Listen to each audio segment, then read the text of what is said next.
positive feedback on ours too from my network. Everybody liked it. Right. Beautiful. Right. So, as we go ahead, had we planned this thought earlier that we can have a series of rounds, right? One is there are certain questions which are generic to sales. Then there will be certain questions which are coming, which are industry specific. People from a specific industry who are asking certain things. I think my light is something right area. Yeah, right. Yeah. So which I at that time I had taken that this is not possible to be answered, or or right. But of course, suddenly I received your mail, and this was very interesting. I found that we can have an option of taking this discussion ahead. As we go on, we will see if it is possible to take this discussion on India-centric also. Right. Lastly, I was interviewing another gentleman, Richard from California, and he was, of course, talking that the way the sales is in US and way that is in India, there is a lot of difference. We can absolutely talk about what is that in US, what is that the stage in India is. We will not forecast how it will happen and what it will happen. Right. This is it. I'm happy to answer talk about any area you want to. Right. I will first go to the specific, whether this is art, this is science, or right. Let's come down. What is the secret that I can sell more? But the customer doesn't want to be sold. Customer wants to buy. Whenever you appear salesy, there is a barrier mentally from the customer. And is it logically salesy means there is a message mismatch between the customer's buying stage and the salespeople thinking stage? What is your view around this? The number one selling problem in the world is when the seller's agenda, the seller's sell cycle, is out of phase with the buyer's buy cycle. Buyers feel pressure. They don't like it. Right. So let's come down. I think of certain people whom I meet and they don't understand buying cycle somewhere, or they have the moment you think around this, that there is a buying cycle, there is a sales cycle, and this should match. What if certain people are living in an assumption and hypothesis that this doesn't exist, anything as a buying cycle, or this doesn't exist? What doesn't exist? A bicycle? Yeah. Well,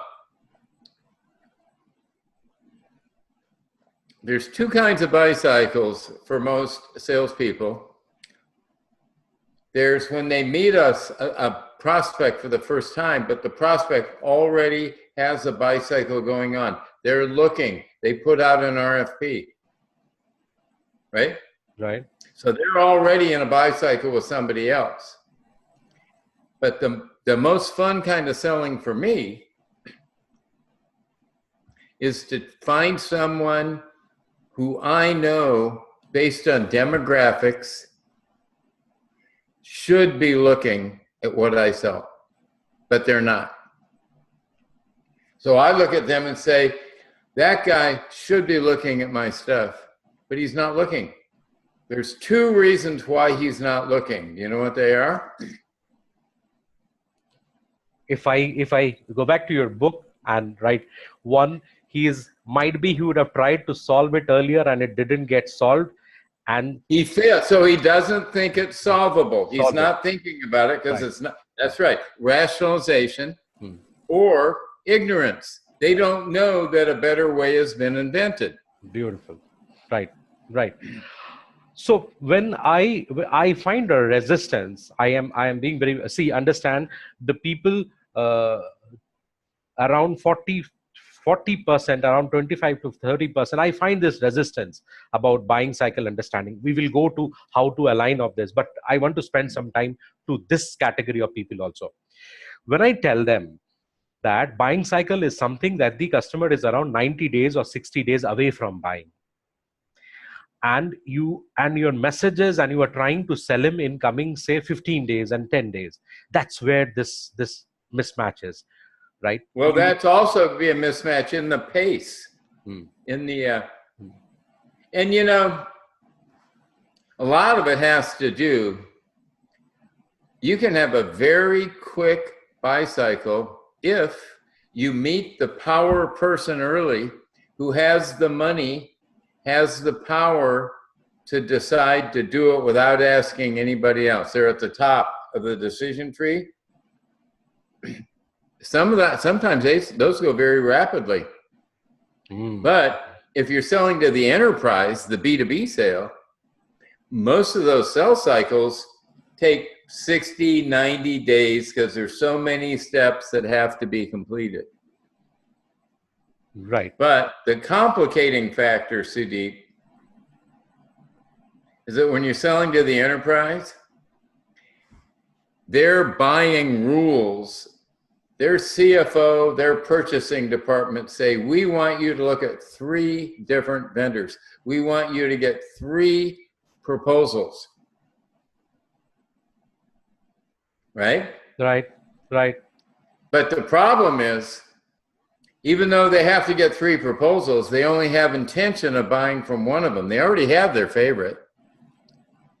But how do they get those other 2 vendors to go all the way through their sales cycle and do a survey and do a demo and do a proposal and do an ROI? How do they motivate them to do that when they're really not going to buy from them? Right. They lie. Right. They lie. So if it were easy, everybody'd be doing it. But the people who get good at B2B information technology sales, they make a lot of, at least over here, they make a lot of money. True. All right, so when are we going to start this? And should we put it on gallery view for taping, like where we're side by side? Like right now, I'm seeing us side by side. Right. Right. Do you have that too? Yeah. That's how we are in. I think everybody liked that the last time, Yeah, right? yeah. Everybody liked that. Everybody. So you can start recording whenever you want. I have started it already. Oh, you did? Good. Yeah. Okay, good. Right. So all that conversation we are already recording. Right. Now, how do we create a buying cycle? How do we create a buying cycle? Well, we don't create one. We facilitate one. In other words, it takes a cooperative buyer. Beautiful. We can't just be a magician and say, all right, you're in a bicycle. But if we talk about the people that are already looking at somebody else, we have to re-engineer we have to go back to the very beginning with that person and at least establish connection and enough trust that they will open up and be honest with us. Buyer won't be honest with the salesperson unless they trust him. And that opening chemistry, that's still the biggest artistic piece to the whole thing.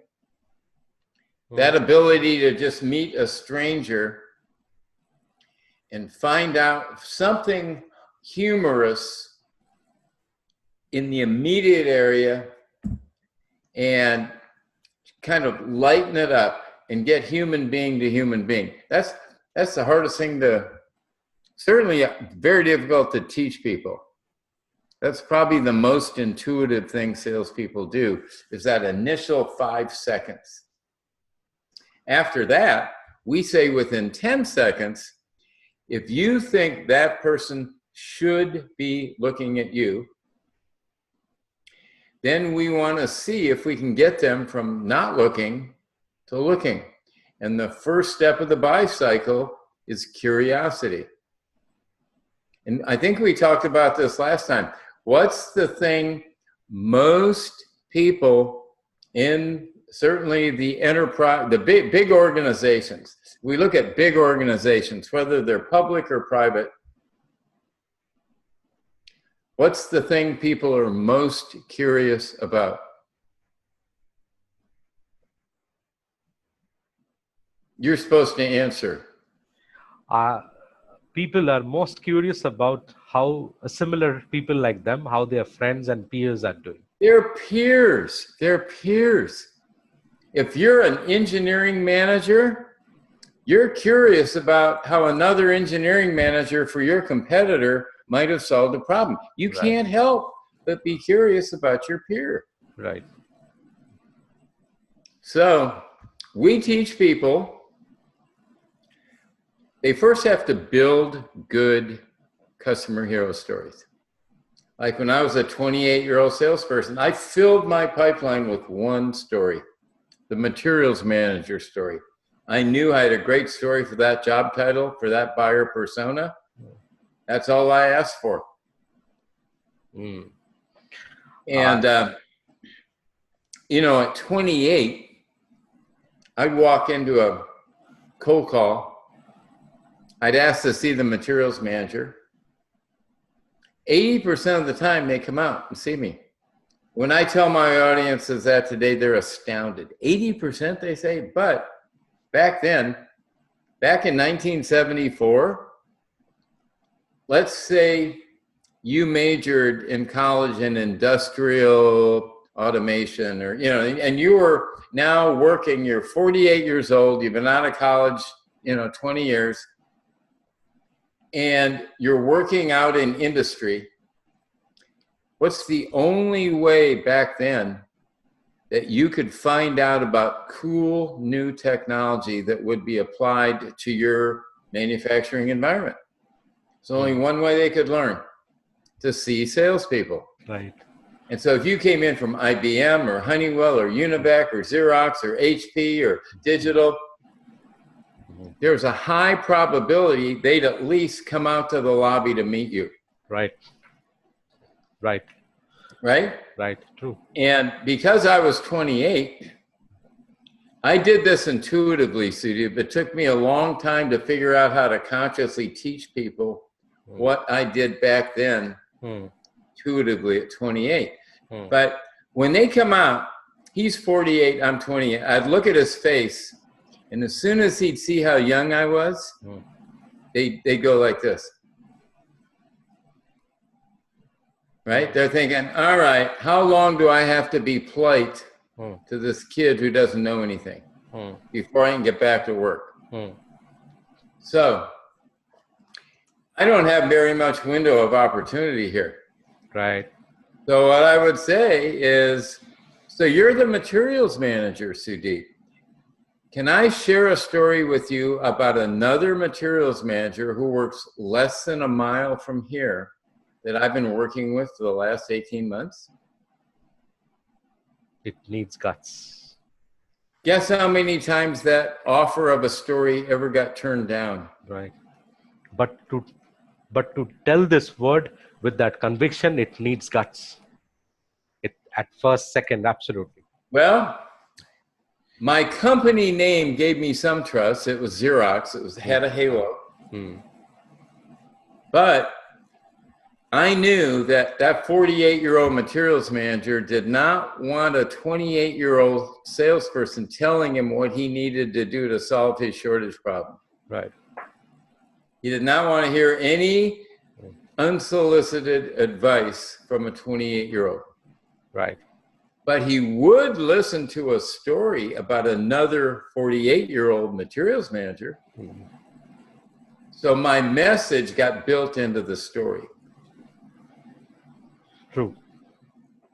The insight, the wow, is that possible? Wow, I didn't know we could do something like that. That's built into the story. Right. I do remember. One of the part which you said is that when we first time meet a customer, and within that 5 seconds, right? Just for my example, I don't know if you watch the cricket. There is a batsman called Jay Surya. I don't watch it, no. Right. So you'll have to create a vision for me. Right. So he's from another country, Sri Lanka. And Sri Lanka is a country where the people are black, like me, and they are not so good looking as people like you. And Jay Surya as a batsman, he's a very great quality, talent. But of course, when it is compared to people like you, people will tell he's slightly uglish, right? And I will tell them that seeing me, do you remember Jay Surya? And they will blast, they will go and laugh. For the honesty's sake, yes, there is a lot of similarity between us in the looks, right? Yeah. But of course, he's a great man, right? And that's where the humor struck. And, oh, Mr. Sudhi, please come. So yes, this was a very Humor. You use humor. very common humor. Like if I met you for the first time and I was shaking your hand, I'd say, "Nice haircut, Sudeep." Beautiful. Because of me, I can say that. Right. Now, Excellent. if I had a head full of hair, I couldn't say that. I couldn't. Absolutely. You will have to. Right. Yeah. But I can get away with that because of that. Right. True. Yes. So, yes, absolutely. Now, when this is how we are initiating the buying process, the buying cycle rather, right? Well, not quite yet. If they say yes to the story, now you got a maximum of 90 seconds to tell a good story. At the end of the story, how will you know whether he liked the story or not? Beautiful. You will ask him. In other words, we teach the salespeople at the end of that story, which has got an arc, it's got a struggle, it's got an insight, it's got a result, but then we teach them to transition and say, but enough about me, what's going on around here, Sudeep? Right. Now, once I put the responsibility on you, you're going to do one of two things. You're either going to go, oh, and start talking freely, or you're going to go, what do you want to know? Now, if you come back with, what do you want to know? I know you didn't like my story. Right there is a reading. So they're showing us by their behavior whether they're getting engaged, whether they're starting to trust you, whether they're starting to want to hear more and get more details. It's the best sales calls are conversations, not presentations. Not presentations. So you will know immediately whether they like the story. You'll know less than 2 minutes after you meet them, you will know he didn't like the story or he did like the story. Right. So if he didn't like the story. That's where I will be more interested to know. Okay, well, can I tell you what I used to do that worked pretty good? Yeah. I'd say the top 3 other problems we've helped other materials managers solve are too much inventory, terrible past due backlog, and piles of inventory piled up in their production floor. And then I'd ask a direct close question. I'd say, are you curious how Xerox helped our other materials managers solve any of those 3 problems? How many answers are there to that question? There will be many. No, there's 2 answers. I'm curious or I'm not curious. I'm not curious, right. And if he says, nope, I would say, thank you for your time. And I politely leave. Bad news early is good news. It's very good. And and this percentage will be very, very low.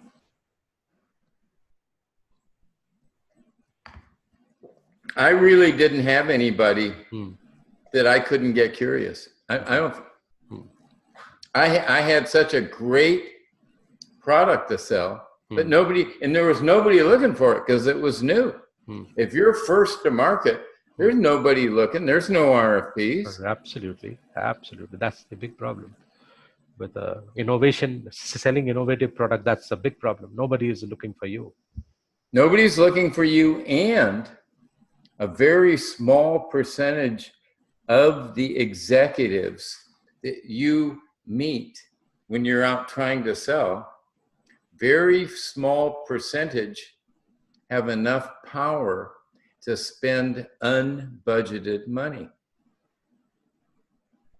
Because if you've got something new, it's not in anybody's budget. True. Right? True. When I did a job for Microsoft in 1994, they had 14,000 employees at the time. Only 4 of them could spend unbudgeted money. Oh. Everybody else is in their budget box, right? The way big corporations control the spending of their managers is with budgets. Sudeep, we know you're a great manager, you're a smart executive, but here's your limit on travel, here's your limit on office supplies, here's your limit on this, here's your limit on payroll, right? True. That's how they can sleep at night. That's how the senior level people can go to sleep at night, because they know you're boxed in by your budget. True. Right. In the conversation, right, when we are doing this aligned messaging, the buying cycle and the sales cycle is, say, aligned. And of course, that's how it moves to next demo, then trial. And even if the customer is not moving through these stages, you are facilitating him, telling that my other successful customers have evaluated in this way. Right? So you are actually... Well, you can, but if you really look at the psychological things that are going on in a Bycicle, did you see the curves that Neil Rackham drew out for me on a cocktail napkin? I know Yeah. Even the story arc which we're talking of, that was the Story Leaders book in which... Yeah. And also Neil Rackham, absolutely. When cost is at the high at the later stage, price is high at the later stage. You are talking of that? The Bycicle example that I like to use here in the States, and it works on almost everybody here at the States, is when you have to move and you have to get a new house, whether you rent or buy. So most people hate moving, right? I hate moving. Most people hate moving. Disrupting your whole life and having to pack everything up, and it's horrible, it's terrible. So no pain, no change, right? From solution selling. So what pain causes you to decide you have to move? In other words, what puts you into a Bycicle for a new place? You got promoted and you have to move to a different city. Your company told you they're closing their office, and if you want to still work for us, you've got to move to a different city. Or your small children are getting too big for the apartment, and now you want a place with a yard. Or you want to be in a certain school system that you're not. There's something that says to you, we got to move, I got to move. So now you're in the beginning of a Bycicle because you have a pain and you have no vision of a solution yet. All you know is that you have to move. And so now you start thinking about your buying vision. Okay, I want a minimum of 3 bedrooms. I would love to have a 4th bedroom. I'd like to have a garage. I want to be in this school system. And I want to be no more than 20 minutes from my office when I have to drive during rush hour traffic, or take the trolley, or however I get to work.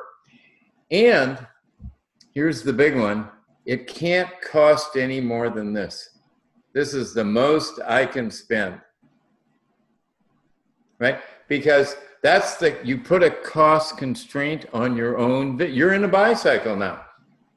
See? So at the beginning of your Bycicle, you have pain, and you know you need to relieve that pain, but you have to do it within a certain budget. If I told you what kind of a place you want and there's no budget, I'm sure you could pick out something pretty nice, right? Right. So now you specify your vision, number of bedrooms, school system, commute, whatever. So now you're at the end of phase 1. Right. Phase 2 as a buyer is now you want to find a match for your vision. So now, if it's real estate, you're out looking at different apartments, different houses, different pieces of property, right? How many times do you find something that's perfect within your budget? It's not so. No. So now you're just making adjustments, and maybe you even go back and say, you know what? If we could spend $30,000 more, I think we could get something like what you up your budget, or you go back and reduce the spec. Right. So at the end, maybe you look at 5. I've asked people, how many places do you look at? They average about 7 when I talk to people. Of all the people I've asked, how many different properties did you look at? Average is about 7. But now, phase 2, you looked at 7, and at the end of phase 2, you picked the one that meets the most of your needs for the money. Now you're going into phase 3, risk, which is risk and am I getting the best price? Right.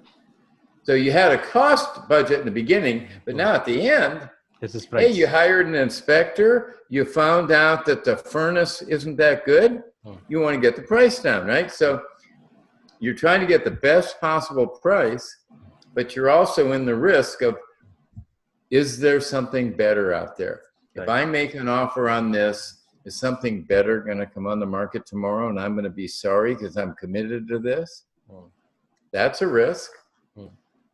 Maybe I haven't met the neighbors. I mean, in America, I've said, you know, do you ever buy a new house in a neighborhood and once you move in, you look out your picture window and the garage door opens across the street from you and there's the guitar amplifier, the bass amplifier, the drum set, and their teenagers have a rock and roll band. Okay. I mean, it's risk, right? Right. Absolutely. So what you've got to do is you've got to get through your fear of risk and convince yourself you're getting the best price before you will take out your pen and sign that purchase agreement. That's a Bycicle that everybody knows. Everybody. It gets repeated every time. How to handle that last stage?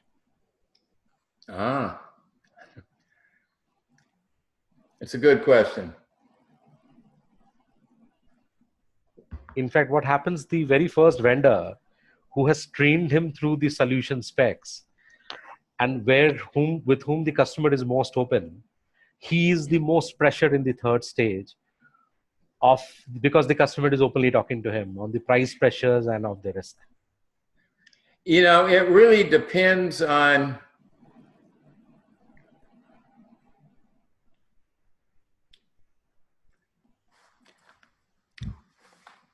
it's hard for salespeople to really learn the truth about the buyer when they're in phase 3. That's the hardest phase to see if the buyer is telling you the truth or not. And at Xerox, I designed the loss report when I got to be, you know, a certain level of executive. And on there, I put price, feature, you know, competitor likes, you know, which competitor do they like better? And, you know, and just for the hell of it, I put a box called poor salesmanship. Guess how many times I ever saw that box get checked on a loss report? 0. The buyer will try and let you down easy. They feel guilty that they used you, that they made you work hard, but they feel guilty because they're not giving you the business, they're giving your competitor the business. So they don't want you to feel bad, right? So how do they let you down easy? They'll say, Sudeep, I like you the best, but your competitor had this feature and we just had to have it. Mm. So now you go back to your company and you tell them why you lost. And what do you tell? You blame the product. Right. Right? Right. But how many buyers have ever had the honesty to say, you know what, Sudeep? Mm. You're not getting my business today. I'll tell you why. Your competitor took the time to figure out what my needs are before he started pitching before he brought his product out. You were doing a product presentation on the first call before you even knew any of my needs. Mm. Your competitor took the time to help me understand exactly what capabilities I need to fix my problem. You didn't. You just showed me all this product information and you wanted me to tell you what parts of your product I liked. That was no help to me. Mm. So in other words, how many times would a buyer ever honestly tell the salesperson how they really got beat? They don't. They don't. They don't. They They don't. don't. And that's why as a sales leader, Mm. I want to be able to look at the correspondence between my salesperson and his or her prospect. Mm. And by that correspondence, I'll be able to say, they decided to introduce us to their senior management. That means they trust us. That's a public display of trust. Yeah. Oh, this guy started telling me that his kid's playing soccer. Mm. That's a trust. That's a public display of trust. Right. So I'm looking, as a leader, when I'm looking at that pipeline before I do my forecast, I'd like to see some public displays of trust. Right. And if any of your listeners on this podcast, if they would like to see the pipeline milestones that I give to my clients to put in their Salesforce system, they're buyer-oriented pipeline milestones, and they're based on the person going through the buy cycle. And the further they go into the buy cycle, the more trust they show. Anyway, have them email me or get on my website and send me an email, and I'll send it to them. Okay. Right. Okay? Right. Now, if the conversion ratio from the prospect to closer is horrendously less, we should actually think that the buying cycle and the sales cycle is not aligned. Let's match this. Let's get this aligned. Now, at a particular stage, when you find that this is where my large number of prospects are dropping, this is where the maximum loss is. Should the thinking mentality should be that we should introduce another stage in between? We are jumping over, and that's where the customer is losing out. Prospects are losing out. Well, you know what, Sudeep? I would venture a guess that if we went into any B2B sales force where they had 10 salespeople, 20, 50, 100, I'll bet you if we did the analysis of when are they dropping out, I think it would vary all over the map. I don't think you'd get a single answer for a single company. It's based on so many factors of trust and which pre-sales engineers are good ones, which ones are bad. There's so many factors in these complex sales. But I will tell you one thing. The cloud, the subscription economy, is forcing salespeople today to create a vision of how the customer is going to use the product rather than going into a product presentation. It's shifting dramatically. The way you sell subscriptions is you get people to visualize on a regular basis how much they're going to like it, enjoy it, find it useful, and go to it multiple times. Like Netflix, subscription. True. Right. So Now, but of course, I will be, how to handle this. So you are telling that we can't think of a stage because there are a lot of things which are in moving parts, a lot of moving variable parts. Uh, how to handle this, or this handling is an art, or how about it? What do you want me to I wanted to give me an example of something that you'd like to tell me how I would handle it? Right. So let's my assumption is that, let's say that I find that in my after demo, and before I prescribe a trial of my cloud version, that is where the lot of people are dropping in, or they are silent for a long time, right? And should I introduce another stage in between that will help to facilitate more movement ahead? Is that I so? think what you in reality would have to do is you'd have to back them up because you lost them, where your paths went apart, and you'd have to back them up and see if you could find where the. I'll tell you where it usually goes to heck.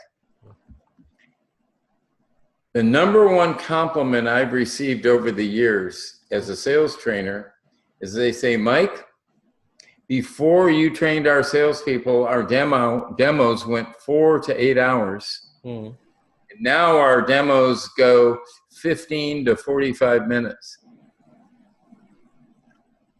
Why do you think that is? Why? Today's products have so many options. I mean, if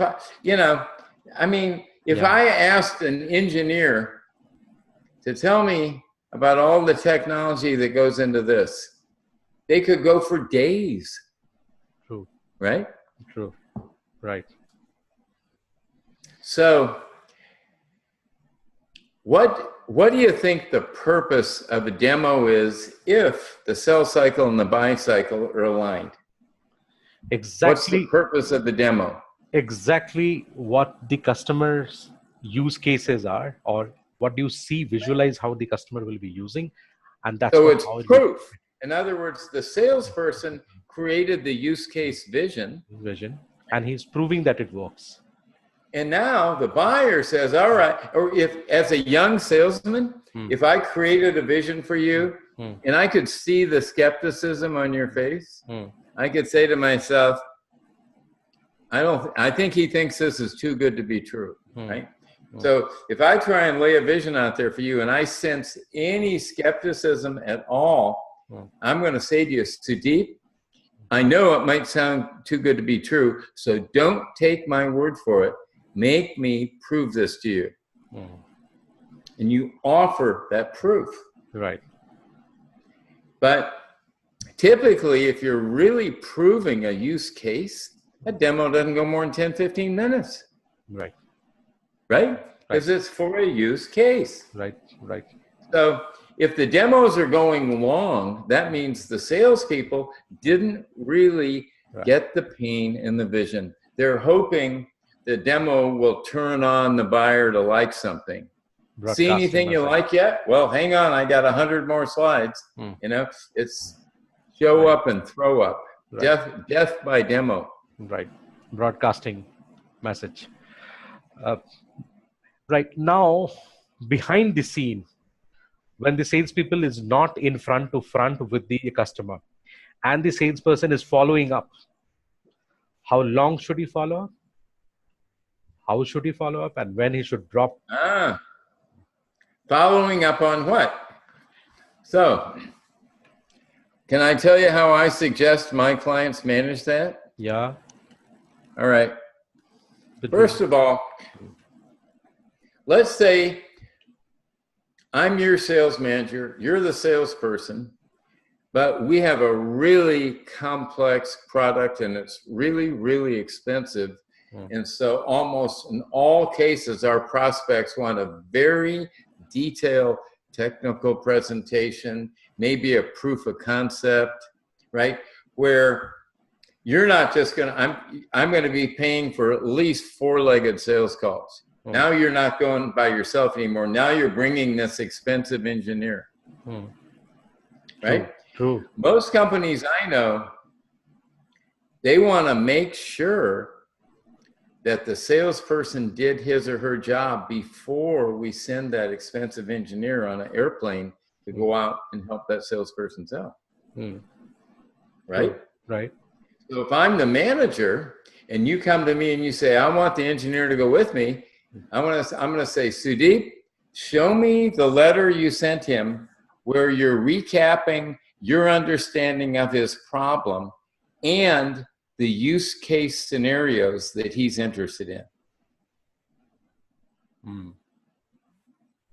If you can't show me that correspondence, I'm not giving you the engineer. Because what's the engineer's job in that scenario? Is to prove the use cases. You created the use case vision. Engineers got to prove it.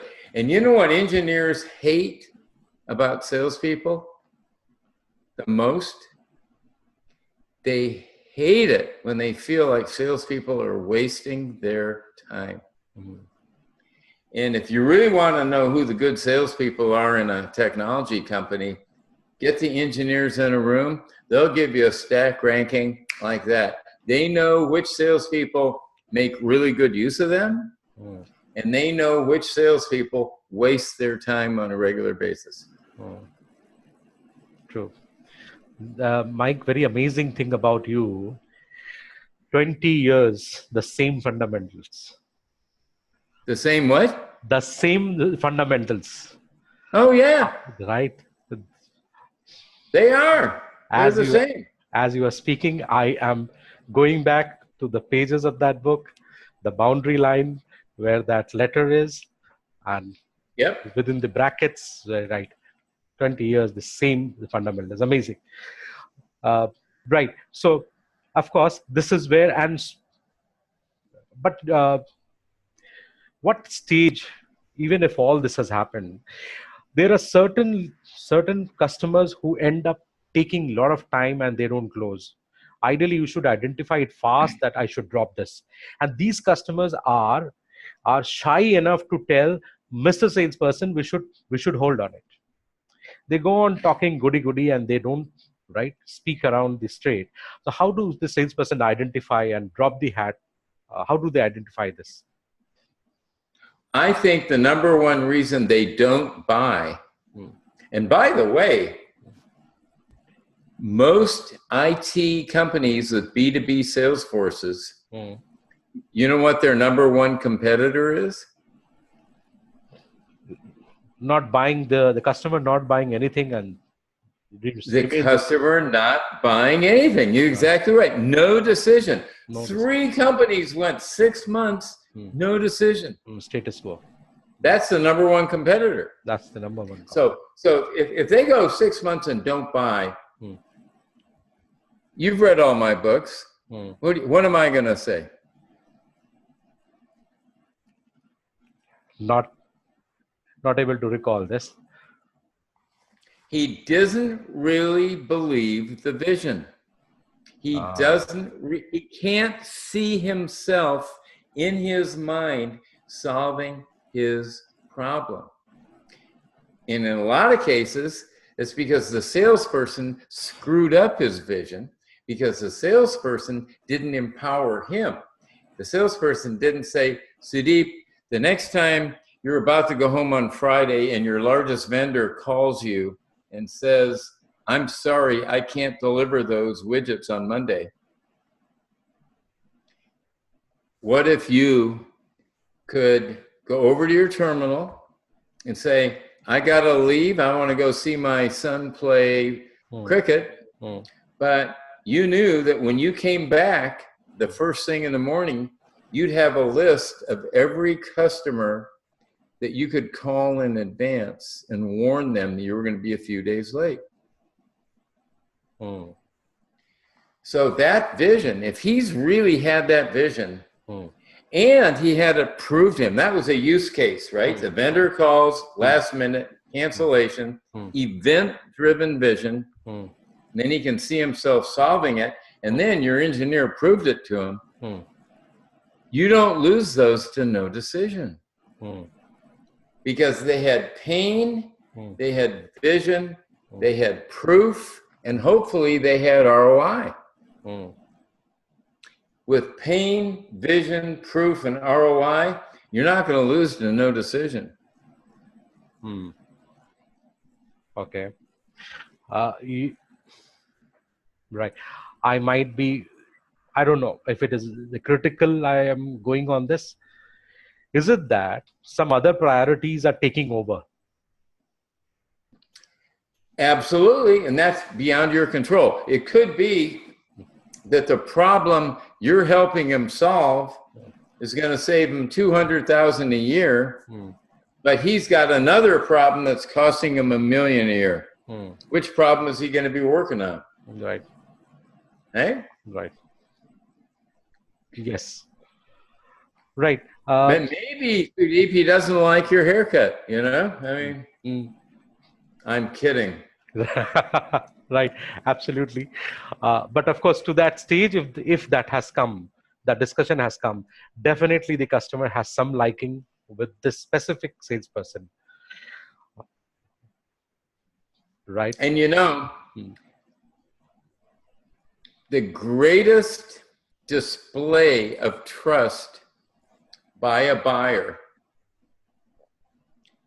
is when they volunteer to buy and you didn't have to close them. Yes. The very best salespeople rarely have to close because they're so patient and able to facilitate the buyer being comfortable going through their buy cycle. And at the end of a buy cycle, a buyer buys. Right. If it's all good, they buy. They don't need a hard close. I remember, I'm not able to recall the line of your book. The right time to close a deal is, there was something regarding this. Right. I am not able to recall. But of course, I do remember I had a controversial fight with one of my ex-bosses.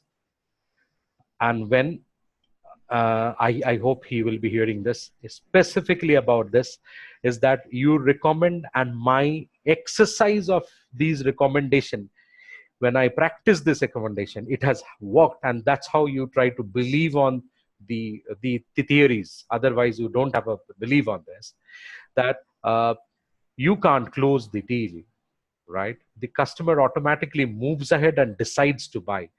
Right. He tells, rather than decide to buy, he decides in his mind by when I will start using these use cases. Right. And it was then said, no, it is the salesperson who sell, you should be closing. There has to be a date to it, and very fast you should have a date to it. And exactly, it might be in 1 or 2 meetings, the salesperson doesn't have a date to it. Well, you know, if you've really created a big, juicy buying vision, which I used to with the materials managers, they would say to me, how long would it take if I signed today for me to get this system in and working? And I'd have to say to them, the fastest I've ever seen it done is 4 months. Most of our customers take 6 months, 7 months, 8 months. Fastest I've ever seen is 4. And the ones who did it in 4 spent extra money on consulting. So, you know, it really has a lot to do with how much consulting help you guys are willing to buy. Do you want to get this thing in 4 months, or do you want to take 8 months? There's so many ways you can test that vision and to find out how powerful it is. But if they want it fast, you can say, well, the fast track says we've got to get everybody on your management team to agree to the proof next week. After that, we're going to have to do training schedules. We're going to have to run the contacts through legal. We're going to have to do, you know, maybe a proof of concept, bump. And we're going to have to do this one this week, this one this week, this one. If you want to be able to get it here, you're going to have to be able to make a decision here. And it's a reverse timeline. Right. So at this stage, the Yeah, tell me, is it tactfully or what? When customer asks this question, by when we can go live, should the salesperson tell a window which is more than, it's a longer window rather than telling a shorter window? Telling a shorter window, the salesperson, the customer might feel, anyhow, I can take time on deciding on it. You know, I don't think there's a rule. Okay. Everybody wants a rule. If I give you too many rules, you know what's going to happen, Sudeep? Right. Absolutely. You're going to get replaced by AI. I don't want to see you replaced yet. As a matter of fact, this is going to be one of the last jobs that AI takes away from people. Right. Is enterprise sales. Right. Absolutely. This is a topic which we can take deeply. There is a lot of discussion around that salespeople will be removed with a lot of technology, right? If you are selling a B2C product and you've got a good marketing department, you are rightly hitting. Like Apple, and you can, like the best marketing program I ever saw was when I'd see these beautiful pictures on billboards and in magazines, and all it said was shot on iPhone 6. It was use cases. Every one of those pictures was a perfect use case. Right. It's not how complicated it is or how cool the technology is. It was a use case. Yes. So if you've got a product that the buyer can easily understand how to use, you probably don't need a salesman anymore. We can probably do it with one-to-many. We can do really targeted, are you curious about your peer now with automation.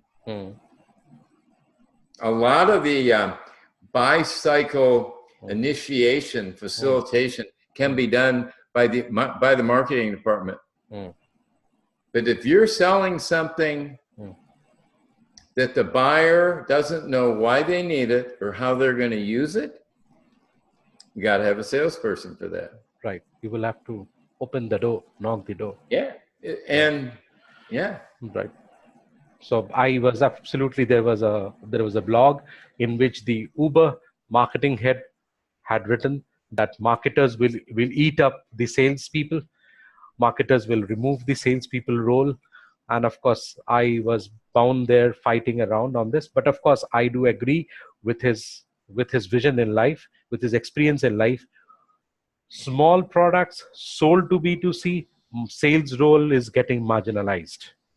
That's right. I don't need a salesman to sell me Uber. I know how to use Uber. Absolutely. I call it up here and they come in 3 to 5 minutes and they already know where I'm going. Right. And I don't need a salesman for that. Right.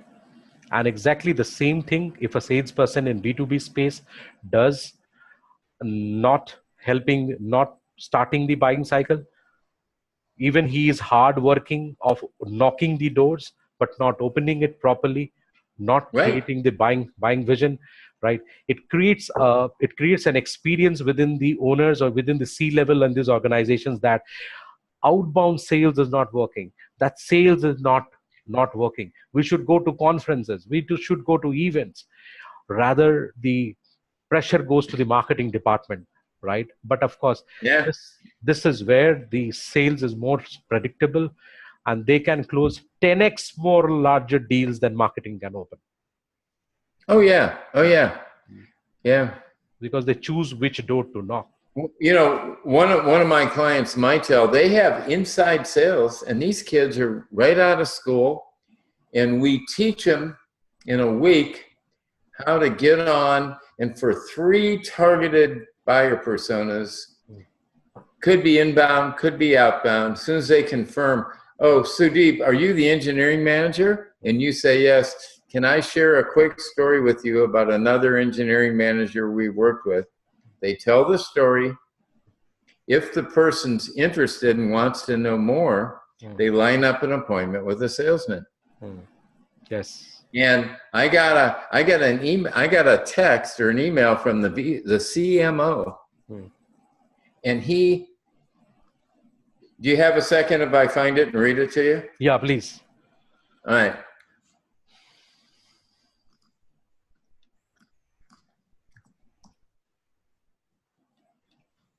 All right. He says, Mike, I can't tell you how much I appreciate your help. By the way, one of Herrick's new guys, Herrick is the manager of the inside sales department. Okay. And then parentheses name, Ryan Koski, helped generate the largest lead we have closed to date. 7.8 million for Florida Crystals. They own C&H Sugar, Domino Sugar, and others. So this kid found this like a week after his hire date. Oh. Because we just taught him to do something and be really good at that first step of the Bycicle. And if you get him past that, call in a salesman. And as he's there longer, they let them take them further into the Bycicle before they turn it over to an outside salesperson. Beautiful. But that way, you're getting value from your new employees right away. Right away.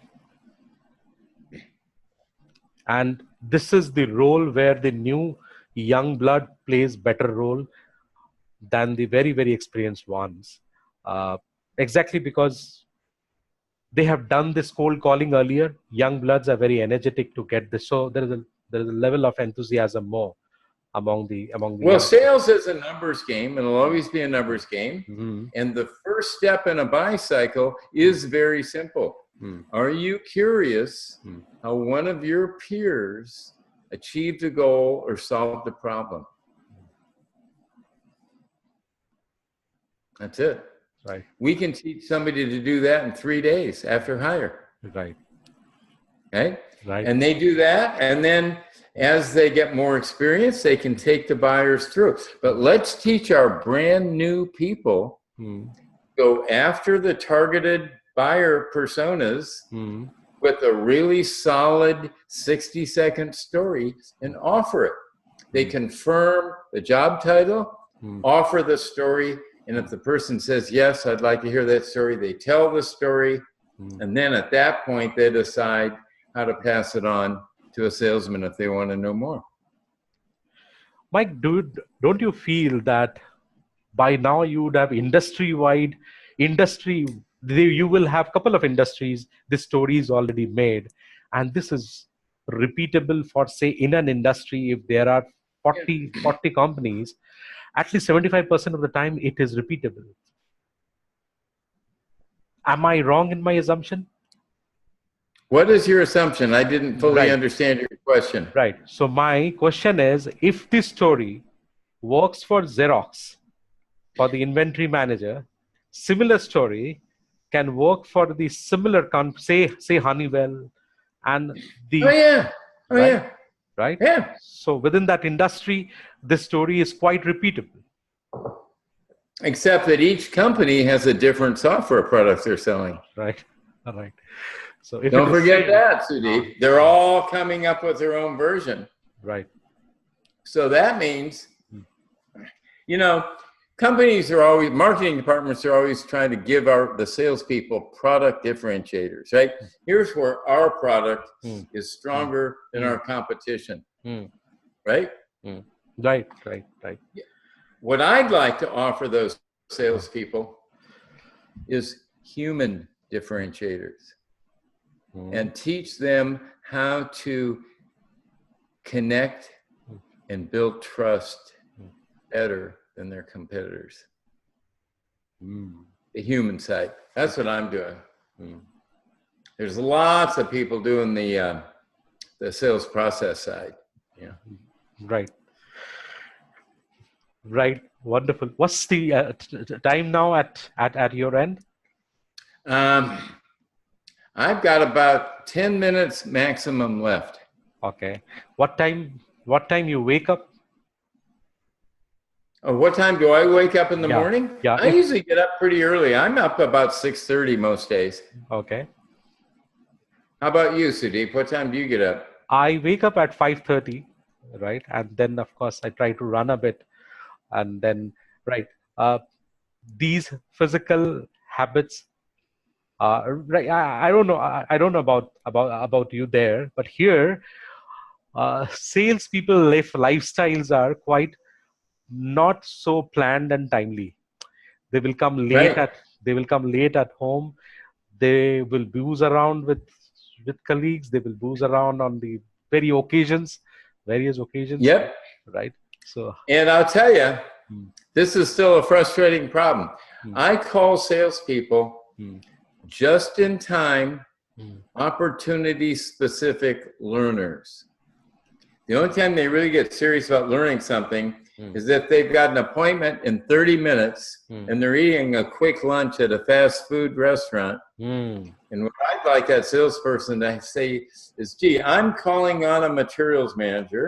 hmm, How many materials manager stories do we have? Oh, there's 3. I picked the story, hmm, and then my mobile device gives me the setting of the story on the green card, and then it gives me the struggle of the story in the white card, 2 or 3 talking points, hmm, and then the insight, the buying vision of the story on the blue card, hmm, and then the business results of the story on the red card. hmm, And I can get that story conversationally down, hmm. and I can tell it to somebody in 60 seconds, making full eye contact, where I don't have to read it. You see, but you still don't you think we need to practice it earlier? Absolutely. Yes. But sales, I think we've talked about this, maybe, is the only highly paid profession I know of Hmm. where the professionals hate to practice. Right? Don't professional cricket players practice? Awesome. Right. Awesome. Tennis? Does professional tennis players practice? Right. How about golf? Do professional golfers practice? Right. How about professional basketball players shooting those 3-point shots? Absolutely. They all practice. Practice. Hmm. Salespeople don't like to practice. So what I'm trying to do is work within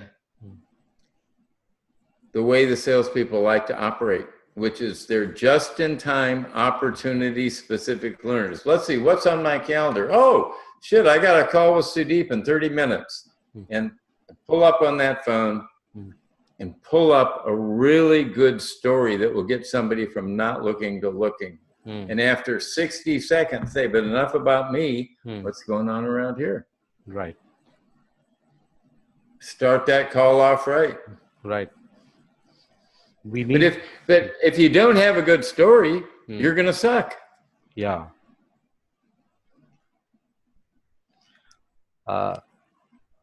I had a format of the story, of course, following few people. One is yours, and there was a quite change of it in the story leaders book, right? The format in the story leaders was slightly changed on few lines, right? And then right, certain from a gentleman called Tom, who has written a book, barking up a dead horse, right? Okay. Right. And right, so I also find his thoughts are also very similar. Of course, the crafting of a story is right. The moment people hear the story, they are, oh, story, how to tell a story, right? So, right, quite a few people come around this. Of course, I like the format reference story. I have used it multiple times. People who are follow me, or who has worked under me, they know the reference story format and they have been using it, right? So, by any chance, Well, it's a little more than a story. We have 3 primary types of stories that we arm a salesperson with. The first story they typically use is the peer story. It's how one of your peers has already solved a problem.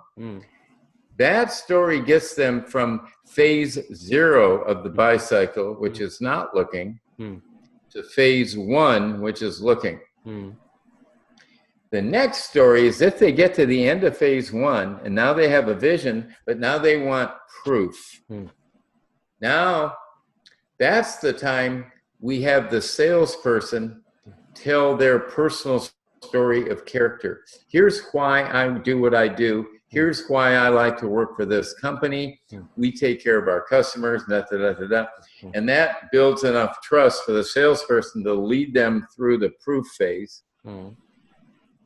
But at the end of the proof phase, now when they're in risk, they're thinking, does this company keep their promises?